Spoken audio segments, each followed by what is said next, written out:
Oke, Assalamualaikum warahmatullahi wabarakatuh. Di sini saya akan menjelaskan tentang struktur modal dan leverage. Nah, dalam dunia keuangan, struktur modal dan leverage adalah dua konsep penting yang mempengaruhi keputusan investasi dan strategi perusahaan.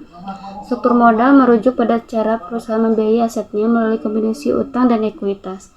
Leverage di sisi lain mengacu pada penggunaan utang untuk meningkatkan potensi pengembalian investasi.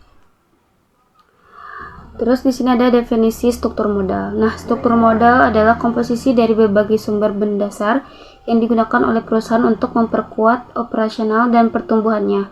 Ini biasanya terdiri dari ekuitas, utang jangka pendek, dan utang jangka panjang.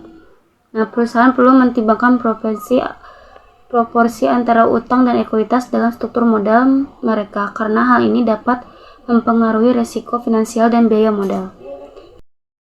Yang kedua ada pengertian leverage. Nah, leverage adalah penggunaan utang untuk meningkatkan potensi pengambilan atas investasi.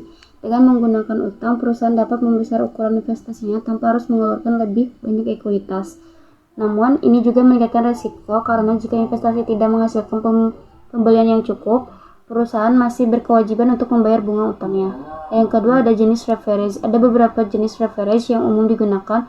Ada leverage operasional atau mengukur beberapa besar perubahan dalam penjualan akan mempengaruhi laba operasi.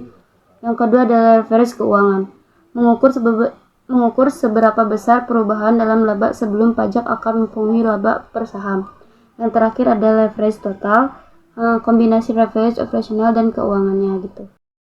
Terakhir ada analisis risiko. Penggunaan leverage membawa risiko tambahan bagi perusahaan. Jika pendapatan tidak cukup untuk menutup biaya bunga, perusahaan dapat menghadapi kebangkrutan. Oleh karena itu, penting bagi manajemen untuk melakukan analisis risiko secara menyeluruh sebelum memutuskan tingkat leverage yang tepat. Sekian dari saya, kurang lebihnya mohon maaf. Wassalamualaikum warahmatullahi wabarakatuh.